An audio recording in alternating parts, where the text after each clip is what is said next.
Yeah. Message saying it's now streaming live on Facebook. Good job. There we go. Wow. Cool. There you go. Now streaming on live. We're live, guys. Okay. All right. Well, so I'll kick us off here with a little bit of detail about ACTS, and then kind of what Shred Talks are going to look like, and then we'll jump into it. So ACTS is a global network of action sports ministries, and our mission is to connect leaders who are making disciples of Jesus in action sports. And our goal with Shred Talks really is to gather people around a conversation that will help validate your calling to action sports ministry, to share resources, and to ultimately grow your leadership. So we would like everyone to be involved in this conversation, but to obviously help facilitate this a little bit more, we have invited some people, some representative leaders to be on this Zoom call, but please comment on Facebook here and write in questions, share resources, all that stuff. We want this to be an ongoing conversation, not just among the representatives here, but among everyone. And so today, what we are talking about is how to build your leadership through relationships. But before we jump into that, obviously I want to have each of you here on the Zoom call introduce yourselves with your name, where you're from, and a little bit about what you do. So, Sebastian, you want to go first? Yeah, no problem. Yeah. Good. Sebastian is my original name, but everybody calls me Buddy. I'm from Germany. I'm involved in action sports ministry for like 20 years. Officially, we started the ministry exactly 17 years ago, June 2003. We started from the scratch with nothing in our hands, but vision in our hearts. We started with 5 teams: snowboarding, skateboarding, climbing, biking, surfing, and we were running camps, serving events in the scene, and started to build bases. Now it's like 100 volunteers and 5 full-timers, and we are in the transition of getting into the 4th generation with the leadership. So that's one background. Another background is that I'm founder, CEO of Eden Training. That's a personality and value-based leadership consulting company based in Switzerland. But we are 20 Christian trainers, consultant coaches all over Europe. And yeah, we are pretty excited to and blessed to serve big international companies around the world in leadership programs, but also helping little startup companies to grow. Our vision, maybe short, is to restore paradise. That's why we called ourselves Eden Training. And Eden is an acronym for Empowerment, Development, Experiences, Nature. We empower people and organization to discover their potential, develop it through challenging experiences. So it's more life training, not the sitting in front and talking. And we do that through leadership program, team programs. Everything is personality based. Yeah, and it's always giving our best for the vision on earth as it is in heaven. That's our vision. Yeah, very glad to be here, meeting lots of friends. I'm knowing that a lot of friends that I know a long time are here now. That's cool. So I hope to serve in any ways. Yeah, awesome. Awesome. Brett, how about you? G'day guys, Brett Davis from Australia, where it's 6 in the morning and cold. I've been involved with the Christian Surfers movement originally. That goes back 45 years. That's right, I was only 5 years old starting that out. We pioneered that as a group of teenagers in the Sydney area. It evolved into a national and global movement.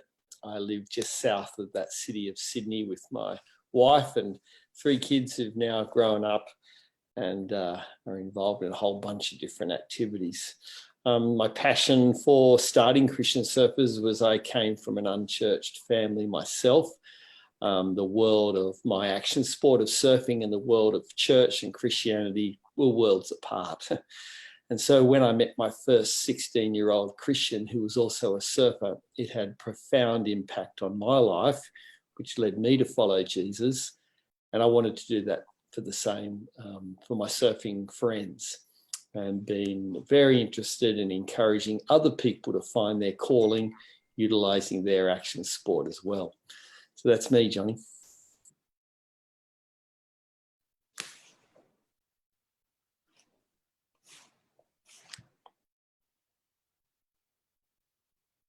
Awesome.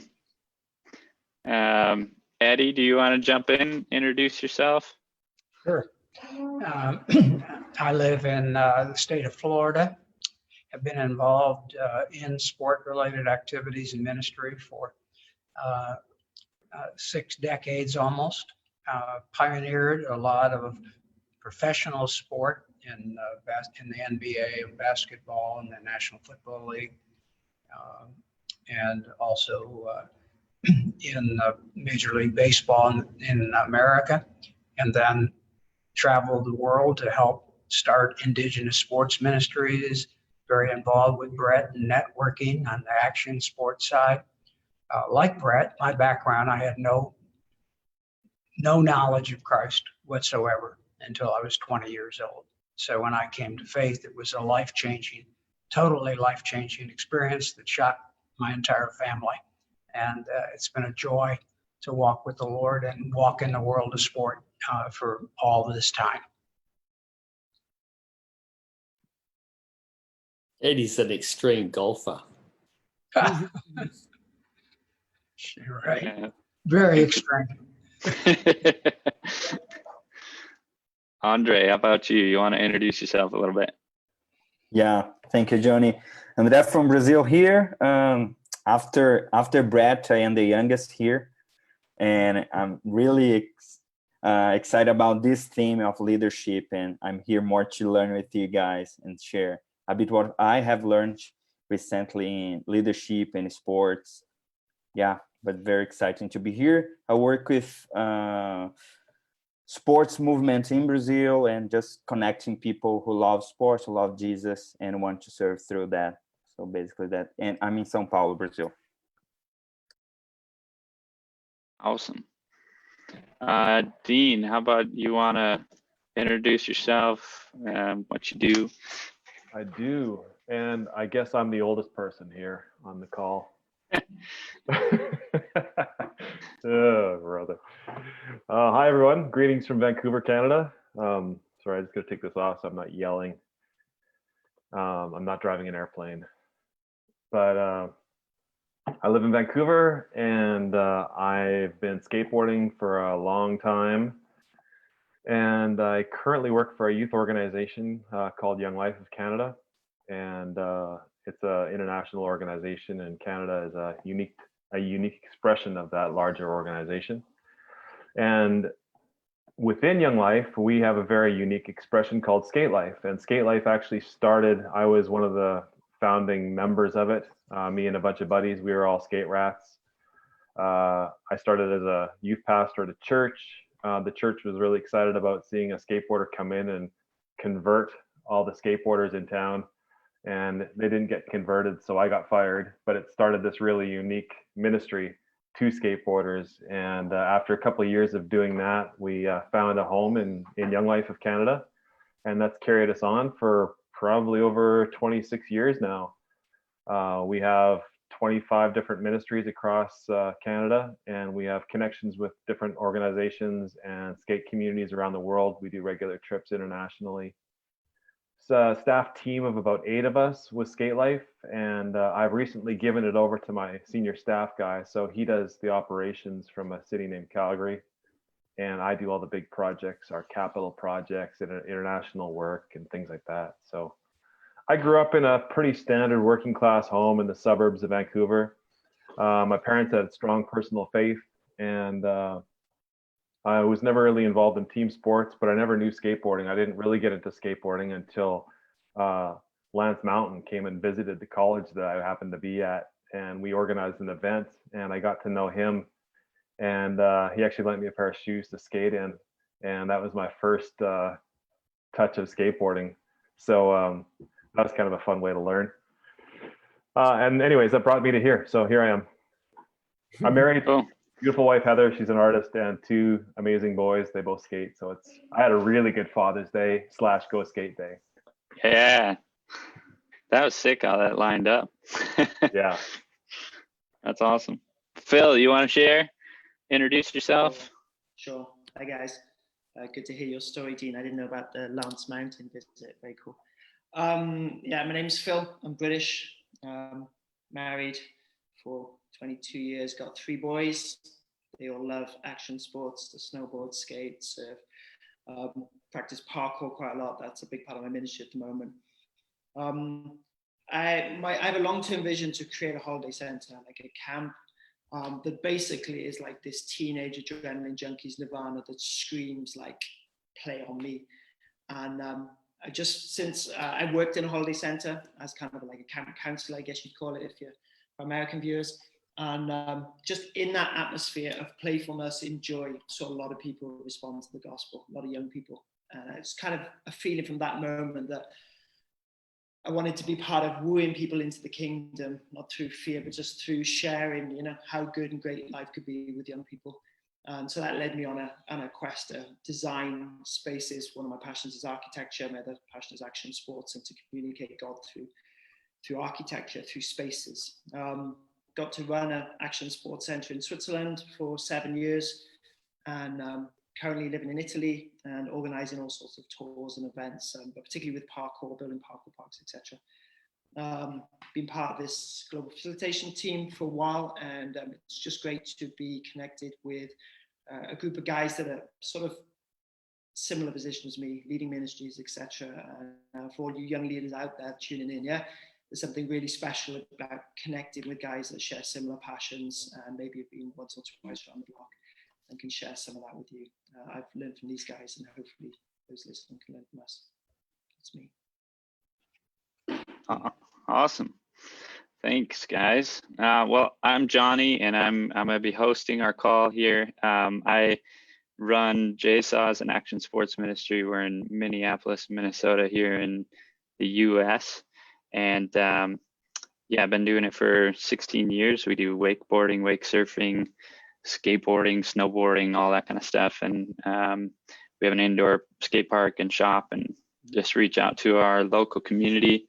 And then been involved in ACTS for a number of years and doing stuff around the world with different action sports ministries. Just passionate about youth and transforming action sports culture. It can be a very broken and hurting place, a culture that desperately needs the gospel and desperately needs Jesus. And so that's what I'm passionate about. And that's one of the reasons we want to do these Shred Talks, is to help you as an action sports ministry leader grow and develop in your leadership in your town, in your neighborhood, wherever you're at. So today, we're actually going to be talking about how to build your leadership through relationships. And so we know that relationships are super important to our development in leadership, but how do you grow as a leader through relationships? So we have a couple of pre-planned questions that we're going to start out with, but for all of those online who are watching live, please comment in some questions about this topic, how to build your leadership through relationships, and maybe you'll think of some as we go along, and we'll try to address as many as we can. But to start out, guys, I'd love to ask, okay, for most ministry leaders that are working in action sports, they're just one person who has a passion and a vision to reach their community. How do they grow themselves, and specifically, how do they grow a team around themselves and build those relationships? Anybody want to just jump in and respond? I'll start, Johnny. I was one of those young people as a 18-year-old, probably with one other Christian surfing friend, the one who'd led me to Christ, with this crazy idea that we could do something that combined our faith with our sport and our surfing. That was a unheard of concept in 1977. And the sport is very individualistic. It's the thing that defines, in many ways, action sports. So much of it is about being an individual. So I think the thing that was most motivating for me was, firstly, I'm driven by the desire for other people to meet this Jesus that I had never met through a church setting, but through a surfing setting, and that there had to be other people motivated by such a vision.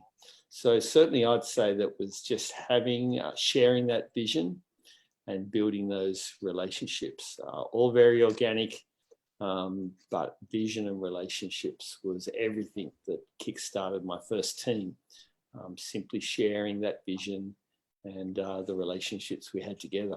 That'd be my really short take on that. Vision and relationships. There was no structure or management or advertising or grand strategies. I think my strategy for Christian Surfers was next Monday night. What are we going to do next week?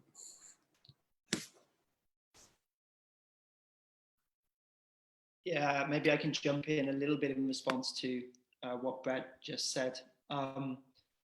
So I've run some action sports ministry training schools. And one of the things I found one thing the students have found most useful is simply to meet other people that are doing ministry. And then they meet someone like Brett, who admits that his way of doing ministry was just like, I don't know, what are we going to do next week? And that gives them the assurance that, well, this is a guy now in established ministry, he's been doing many years, but he seems like just a down-to-earth guy that had a vision and a heart, and he started, and it continued, and he was able to, greatly influence a number of people. But this is a normal guy, and bringing people in contact with guys that have already been in ministry and realize, all of us sat before you, just regular guys with wives or kids and passions for various sports and a certain church context or background or history, etc. And it just begins with that vision and says, okay, I feel a calling, I feel God wants me to reach out to my local skate culture, whatever, and I'm going to follow that. And when you meet somebody else that's done that, like, oh, he did it, maybe I can too. So for me, just finding anybody else that's done it and just talk to them is hugely encouraging. I try to, introduce young, up and coming leaders to somebody that's just done it, mostly because they realize they're just normal guys, just like them. We have nothing special. We just have this passion, and we've just taken steps. So it's like it's just encouraging being around other leaders who are doing it or have done it. Yeah. I want to jump in before you look for other guys in the team. Work with yourself. And I hear the word vision very, very often, but whenever I talk to people, the vision is not really clear. And when the vision is not really clear, it's not so attractive. But what I found out for myself and the companies we are working with is nothing more attractive than a clear vision. And the vision is like the magnet. And when you live the vision, is exactly how I met Brett Davis first, 2003. He was his vision, and sharing that vision, you get attracted to it. And there's tons of surveys and researches about vision. I'm just giving you one from Harvard University, and they were asking themselves how many people have a vision.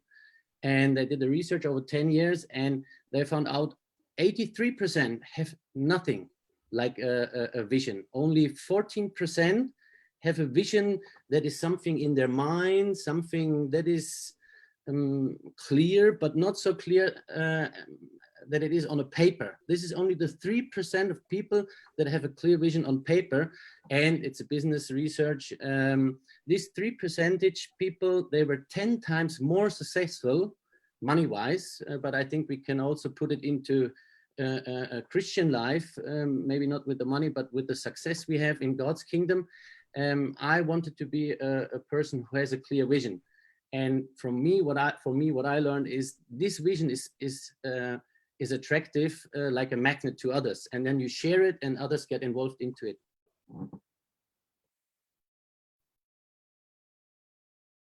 Great, Sebastian. I really agree with you with this idea of few people know the reason why they are doing what they are doing. And this is very important. You have this in the paper, your reason why. I think that this is what brings and attracts people along you. If you know the why, the reasons behind you do what you do, your passion for it.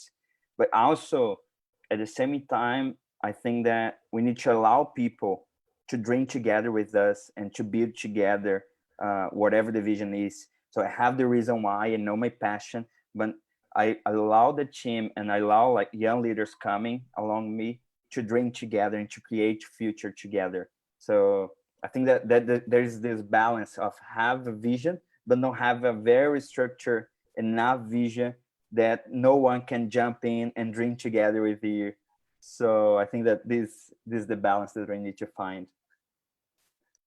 Yeah, I wanted, somebody just commented in here, explained vision in practical terms, and then we'll come back to how does relationships help to shape that vision. So somebody want to throw out, define vision for us in practical terms. Like, what does that mean? Yeah, well, in Skate Life, we just had a tagline. It was just based on a verse, and it was to become the aroma of Christ in the skate scene, to permeate the skate scene from within the skate scene. It was like, what did that take? 15 seconds to say? But you catch on to that. You're like, oh yeah, I get that. I want to be a part of that. So really clarity comes in just the real, you, whether you call it your, in business terms, the elevator speech or whatever, just that clear, small capsule that people can look at and just kind of check it out and go, yeah, I'm down. That makes sense to me. It's helpful to not make one person to lay out the vision, but have a team together. It can take an extended period of time. It can be frustrating, but people together who make up your team need to participate in the process, or you may not have anybody following you. Amen. A vision needs to frustrate you in certain times. I love the word passionate, but it's also a hard part in it because you fight for it, and your vision must be so big that it lasts for your life. Because when you reach the vision, its magic or its power is gone. So there is a good method to work with. That's the Disney method. Walter Disney lived in his industrial age, and he was suffering because of many divorces, and he was dreaming about Disneyland, where wife and husband have good time, kids together with the family, and he visioned and visualized, and he died. And 15 years later, the Disneyland was there, and Mrs. Disney was asked, "Oh, wouldn't it be nice for your husband to see it now as it is done and finished?" And then she said, "Wow, I haven't heard such a bad question. He saw it 20 years ago, how it would look like." So there's lots of good material. I have lots of good material, but check the internet how you need to visualize a vision, and then you find yourself good hints for how to visualize and write it. But it's all about imagination. The Americans say, "What you see is what you get." So put yourself in a bed or on a high peak and dream and visualize, but put it into practical words. Yeah. Just for clarity, just real quick, say take an example that Buddy shared of Disney World. Disney had a vision of families having wonderful times together. That was his vision. Yes. His objective then became to build a theme park, but that wasn't his vision. His vision was families, so our vision may be to communicate Christ in the skate culture or to be an aroma of Christ. Our vision is not to run a skate tour or to build a skate park or to build a skate ministry. Those are the means to fulfill the vision. The vision is something really clearly on our hearts, the way we want to transform the culture to bring Christ into these scenes, etc. Just, two different things, yeah. Good words. We can finish this talk. This is enough. Good stuff. Yes. I go back to that first question of building a team. Just a couple quick points from my experience in building a number of teams through the years, that it's key the first one or two persons that become part of your team.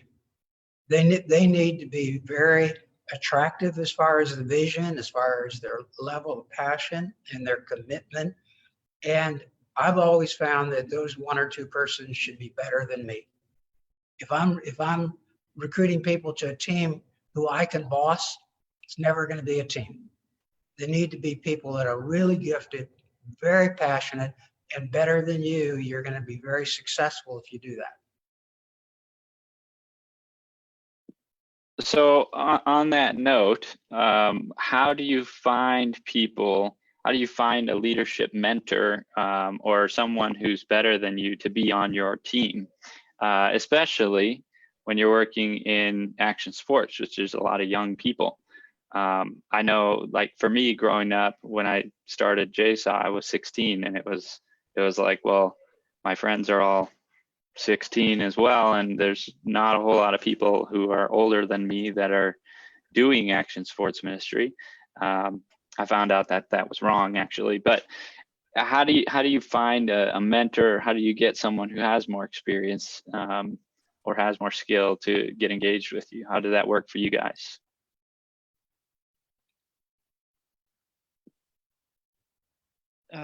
While Eddie was sharing about that first person, I had a memory. Go away and Google this, guys. Just put how to grow a movement dancing, and you'll see a funny video about a guy in a field dancing on his own at a festival. And he's doing a really stupid dance on his own, and everybody's just staring at him thinking, who's the weird guy doing the dance?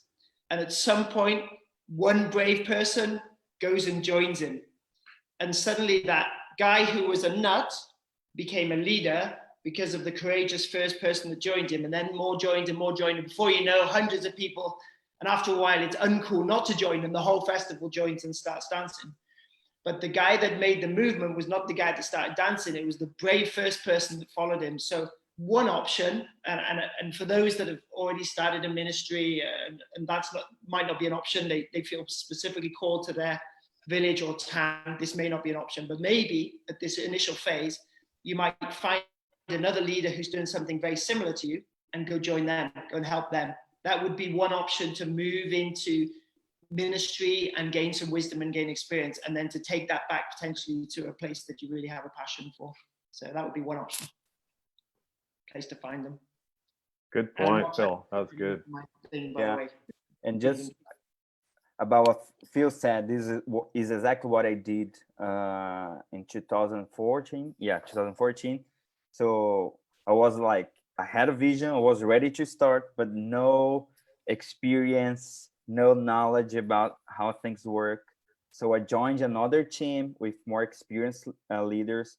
And for me, these 4 years with them was really helpful for what I'm doing now. So I really highly recommend this. One of my first mentors when I was having started a ministry already was this guy named Don, and he was an older guy in our community, happened to go to my church, but I had no, I was here, like he was totally different than I was, older, totally different interests, but he'd give me, he'd ask me a lot of questions, come to church, and he'd say, hey, what's going on with that thing that you do? Or I'd bump into him at the grocery store, and he'd be like, hey, by the way, you mentioned that the other time. Well, I thought about it, and what if you did this? And I thought, well, this guy's giving me a lot of advice. And I thought, why is he so interested in what I'm doing? And it wasn't me about pursuing Don to say, hey, would you mentor me? It was more like me responding to the initiative that he was already taking in my life. I had a lot of people that were giving me advice, but a lot of them were like, hey, you should do this. Oh, you should do this. Oh, you should try this thing. And it's pretty easy to weed out that kind of stuff versus the guy like Don who says, I love what you said last week. I've been thinking about it all week. What if you did this? Those kind of things led me to a point where I said, Don, you mind if we get together once in a while and talk more about this? And he's like, oh yeah, I'd love to. This is great. And that started our mentorship. So it was really natural, but it was me responding to him rather than finding him. I think one of our things that I see more people do than anything else is they say no for somebody before somebody says no. Give people an opportunity who you'd like as a mentor to say no. Don't say no for them and say, oh, they're so busy and they're doing so many important things.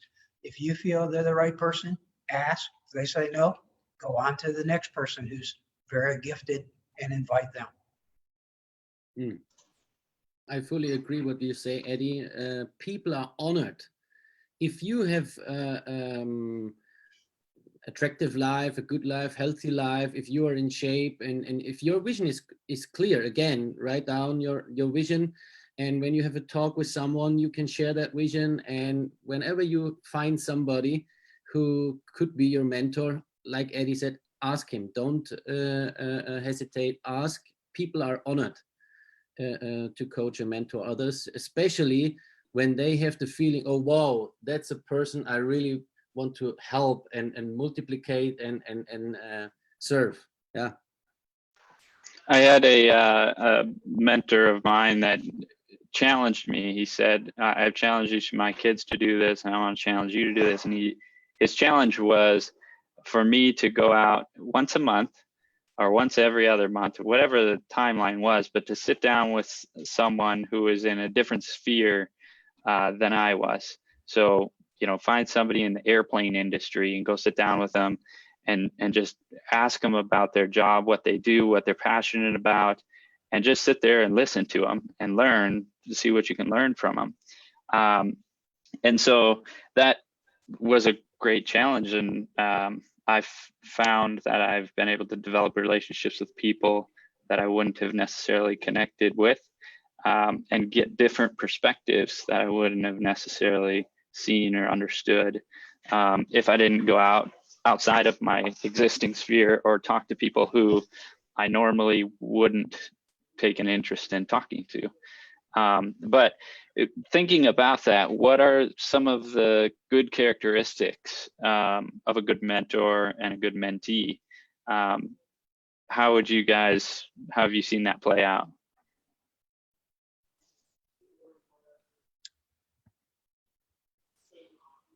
I think that for both, commitment of time is essential. If somebody's not going to give it the time and they keep making excuses, they're not going to be a good mentor. And if you make the excuses as the mentee, you're not going to be mentored well. My other one would be just the humility to be teachable. And that goes both ways as well. But nothing happens without humility and teachability, for sure. Mm-hmm. To find out if you're teachable yourself, list down your questions and needs you have. And maybe that helps you to find the right mentor, because if you have the right questions, then you have a bridge or a connection to people that maybe can help out with these questions. Yeah, I think so. I would say here it's if it's seen really as a formal thing, that can be an obstacle to just beginning this. When I look at the people in my life that have mentored me, it began very, very naturally with a conversation. Like I think you'd said, Dean, just somebody asked and showed a bit of interest. I'm like, oh, cool. And then I thought, I've got a little question. Maybe that guy could help. And I phoned and they just answered one question, which became like, we should meet up every now and again, to the point when, I can remember, one particular mentor, this is in my mind at the moment, where I was phoning him and working with him on a project almost on a daily basis. He was a retired older man, he had time, but it wasn't a very formal thing. It was a friendship that grew, and as a mutual respect grew between both of us. He knew my ministry better, so was better able to advise and to help. I knew his heart better. I was able to be more open and honest about what was going on in my life, in my family, etc. And the relationship grew, and he was much better able to help me. But there wasn't, a very formal thing. Every Monday night we talk, and that can happen. Of course, rhythms in life are great, but it's something that grew very naturally and organically. And I think if you seek people to coach you, to train you, to advise you, and to be a friend, essentially, then it's a worthwhile thing to do. I've also found that as I've grown in leadership, I needed a number of mentors on certain areas. There's not any one person that can mentor anyone in everything. One day I was asked to be a master of ceremonies for a huge meeting. I'd never done that before. I went to the person who was the best master of ceremonies person I knew. Another person taught me about sharing one-to-one, very gifted. That person wasn't gifted though with groups. Somebody else mentored me of how do you talk to a team or a group of people. So don't think it's always one person. And particularly as you grow in leadership, you need to learn how to raise finances. It may be a completely different person in that category. And maybe Great point. from the mentor side. So before I had this thought that all the work and the efforts come from the mentee. The mentee needs to want this and needs to go for the mentor, and the mentor plays a role more passive and waiting for the mentee to come. But now that I'm starting to mentor people, one of my mentors, he just said me that I need to be more proactive and go to the mentee, because I am the one who know some steps that he needs to give. He doesn't know, so he'll not ask for that. So this was a very, very good tip, a mentoring tip that I received recently.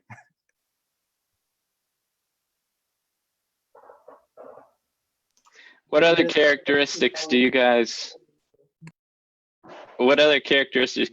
look for in somebody as a mentor?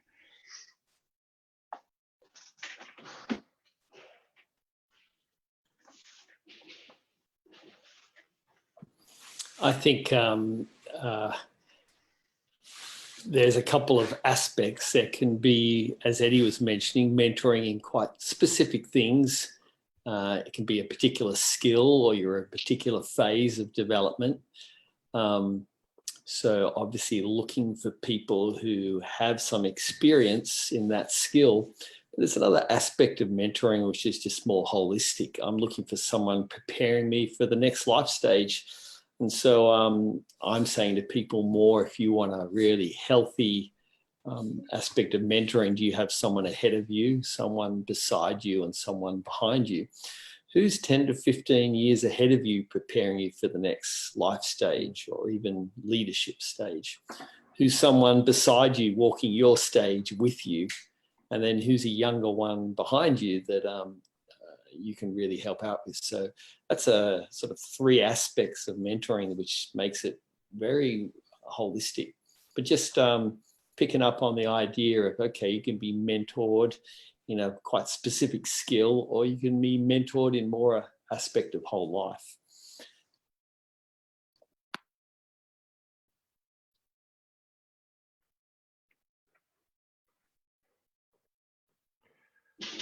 Final little thing on this. I think just generally, if you have the chance to live in community, a whole bunch of this mentoring just happens naturally. All you married people out there, all you parents, etc., just community mentors. We sharpen each other, we mentor each other. But if you're watching this and you're single, if you have an opportunity to live in a communal house, or I know I visited yours in Zurich, that was a crazy one with about 9 guys in. Just so much of that natural mentoring goes on when you live your lives overlapping with other people and less in isolation. So I encourage you guys to, find your tribes, find your groups, find your families, and a lot of that will just happen very naturally in relationships. My family, my father was divorced 5 times. And so I very, very much by design look to stay as a guest in the homes of families that had good marriage relationships. I needed to learn what that was all about, how that worked, what those skills were, because I never saw it in my life. And so finding people that you respect is a great part of feeling enjoyable mentoring experience.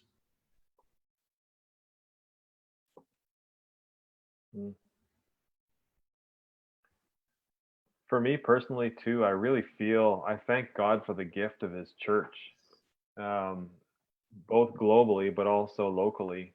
And I don't find it's an easy gift all the time because, you know, the local church I go to is just down the street and it's small. And I live in a little rural village just outside of Vancouver, actually.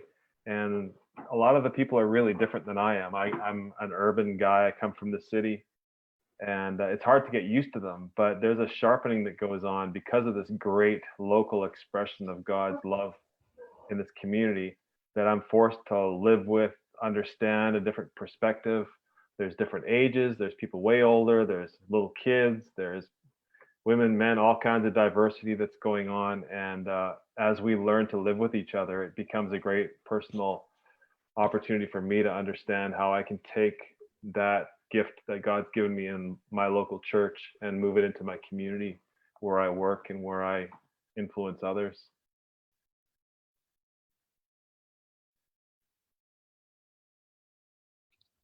Yeah, that's good.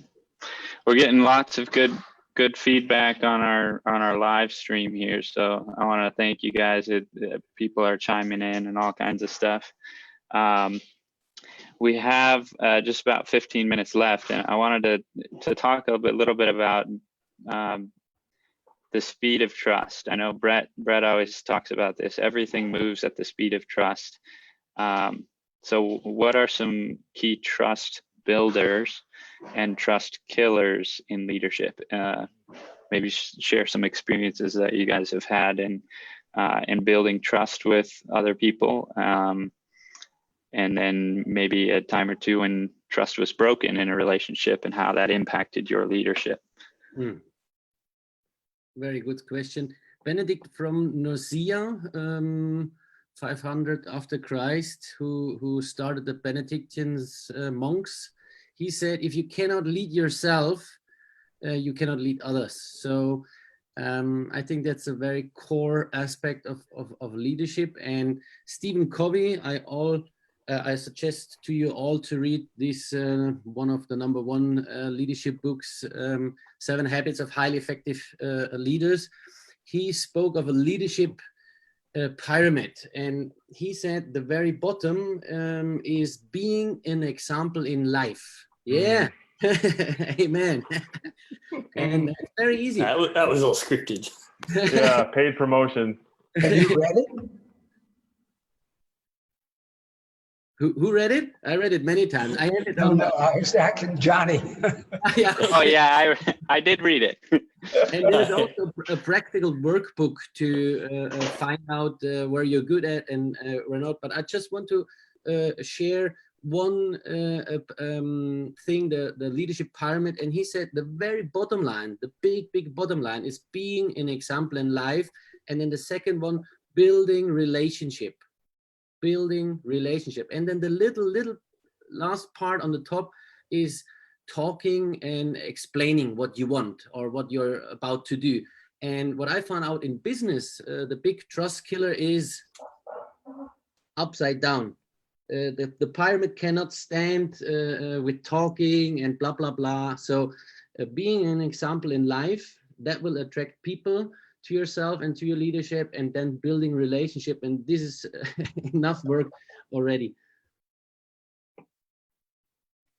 Yeah, it's so true, buddy. I mean, a compelling vision's one thing, but to be a compelling person, and there's the winning combination. You have a compelling vision by a compelling person. That's powerful. And being a compelling person is being trustworthy, worthy of trust. And so much of that comes back to your self-leadership. It has to do with your character, a good reputation. I remember a young guy saying to me, Brett, you've got a good reputation. How do I get a good reputation? I said, well, not by trying to get a good reputation. Like, you just got to be it, man. Like, you got to just do the hard stuff of just working on yourself to be trustworthy. And I've failed that many times when I've relied on the skills of my communication and administration, organization, my history. And the thing that's rebuilt trust is just fessing up and saying, look, I've made a mistake. I'm sorry.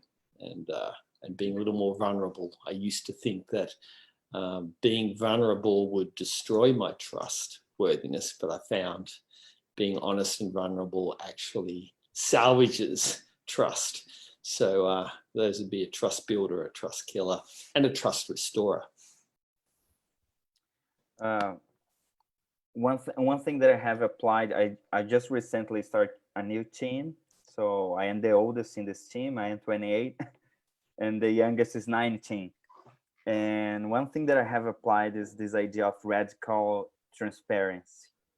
So you'll be radical transparent with your team about your concernings, about your thoughts, about your intentions, in the process even. So this has been really helpful to build trust.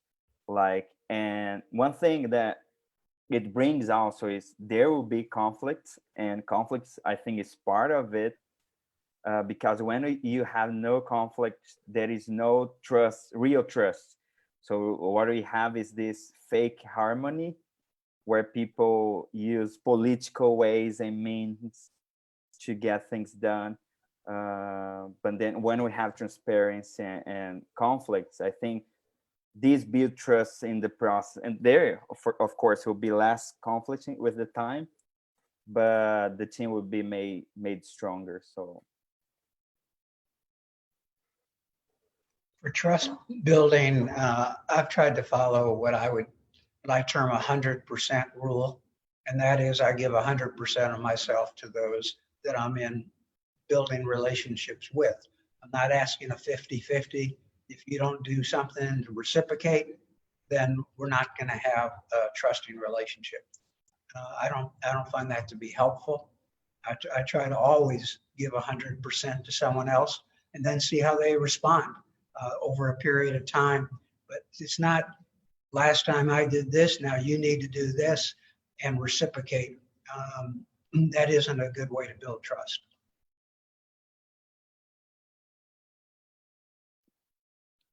I have a good friend. It's one of the guys walking alongside me, as Brett would say, and he pastors a small church in Switzerland, and it came to the time when all of the young people in the church were getting married, and all of a sudden he realized he had to prepare these people for marriage, they worked on some courses, etc. But the line that he said was the most useful line that he felt he was able to give, and I think they had about 10 couples get married in the space of a couple of years, was to trust the Christ in your partner.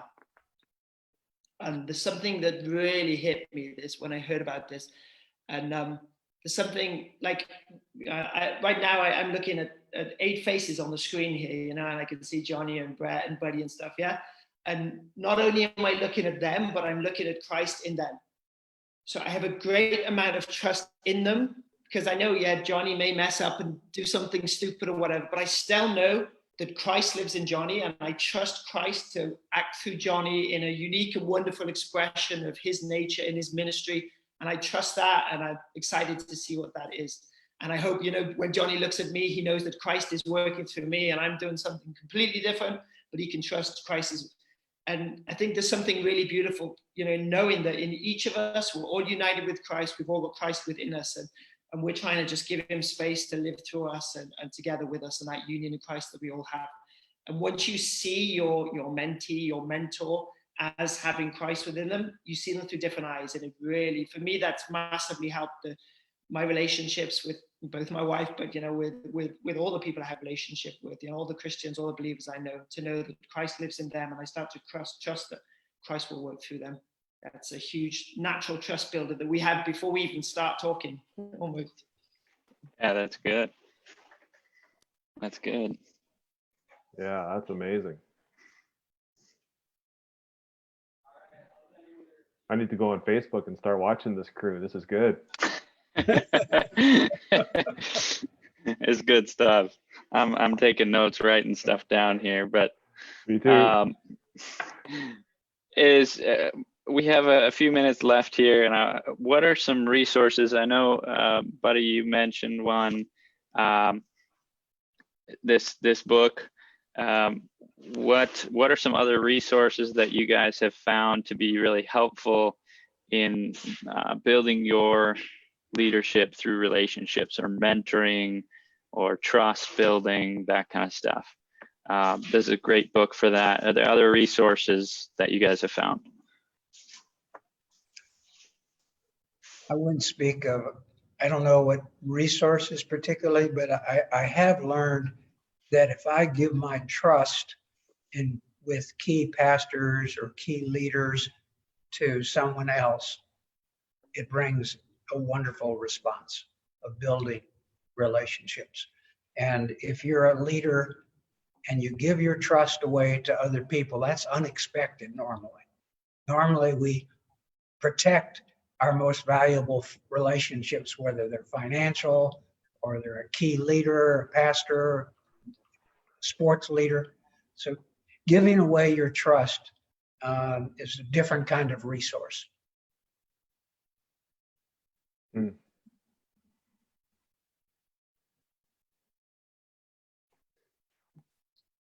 There's tons of good stuff, but you need to really challenge yourself. Do you want to learn for the things you want to build, or do you want to learn for what God is doing within you? Mission is not what we are doing, but who we are and what is alive inside of us. There's so many good things.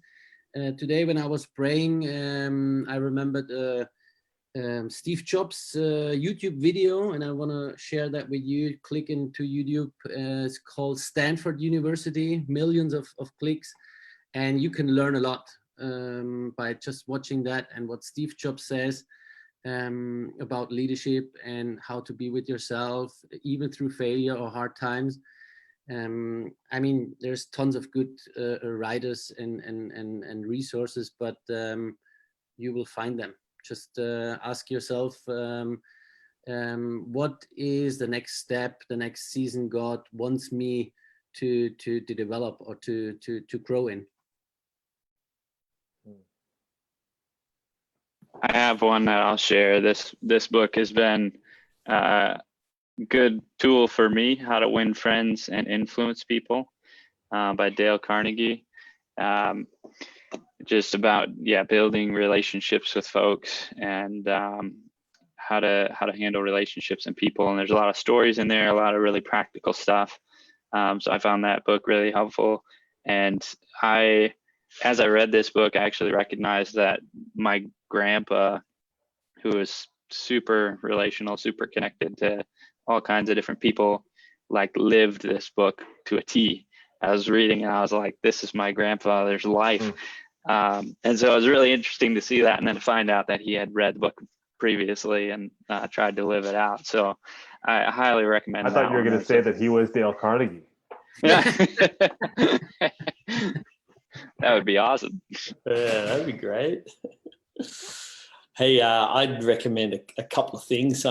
Obviously, a great resource is people and, circles of people. And I'll give a unashamed plug for the Acts Network that it's a great resource to be around some like-minded people. And there's a real kingdom-mindedness about this network. There's no bank account or logo or staff or anything. It's purely about giving everything we have away for the greater good of God's kingdom. So finding good, like-minded, kingdom-minded people is good. And you mentioned books. Visioneering by Andy Stanley is an amazing exposition of the leadership of Nehemiah. So Visioneering by Andy Stanley is an awesome book. Well, Johnny's got it as well. There you go. Look at this. He's digging into the, oh man. Yeah, I just want to encourage everyone that is thinking now, like maybe I need a mentor, maybe I should find a mentor. Like some of the guys have said, most people consider it an honor to be asked to be able to pass on what they've learned. When I ran these action ministry schools, we go into some places like the Freestyle Academy in Switzerland and the Palace Hotel, these big, establishments. And I just say to the CEO, the manager, hey, would you mind taking some time to sit down and talk to my students? We're a little Christian school and I've got 3 students out back. Would you? Yeah, and they've often sat there and spent an hour talking about how they started it, the whole thing. People love to pass on their experience. Most people are very generous with that. So, you've got that going for you already, that I'm sure, the guys on this call, if you were to contact them and say, hey, can you help out? You'll get a warm reception. But also God is a big fan of unity. He's a big fan of community and togetherness and stuff. So go to prayer, go say, God, I need to find some people that can help me in my journey. I'm starting off in ministry and I need somebody to help me walk through with this. Show me who to go to. Please, put this person on my mind, or bring them to me, or point them out when I go to church, or could be an uncle or a grandparent or whatever. But, he's on your side. He wants this. He's a huge fan of unity and community. So give it to him. That's a good word, Phil. I appreciate that, because I think the number one relationship that we can develop to develop our leadership is our relationship with Jesus and with our Heavenly Father. And so spending time in the Word, spending time in prayer, that's all going to develop your leadership. And that's the most important relationship to be working on and developing. But that's all the time that we have for today's Shred Talk. I want to thank all of our representatives here on the call for taking out the time and participating, and for everyone watching online. Please, let's continue this conversation online in the comments so that we can all grow together. We don't want this conversation to end. We want to continue to learn from each other, share more resources on the page, ask questions, and let's continue the discussion. We will have another Shred Talk coming up in a month or so, and we'd actually love for you guys to participate in that as a representative on the call, discussing the topic, or even selecting the topic. So we don't have a plan of what topic is coming next. So please comment in some ideas for topics, and then also comment in other Action Sports Ministry leaders that you would like to see participating on the panel for that call. Yeah, this has been great, and we'll see you guys next time. Hey, Johnny. Hey, Johnny. One more thing. Can you add, like, if people want to get in touch with me or any of us, is there a way you can add some like contact information if people want to contact us directly? Yeah, possibly. Maybe just on the Facebook group, or comment on the video, and then we can get people connected via on there. Yeah, I'm sure there's lots of questions or whatever. Yeah, absolutely. nobody wants to contact you, Dan. Oh. I'll ask myself questions. I'm a Dean guy. Yeah, you're always talking to yourself. Cheers, guys. All right. Well, thanks for your time, guys. Awesome. Thanks, Johnny. Thanks.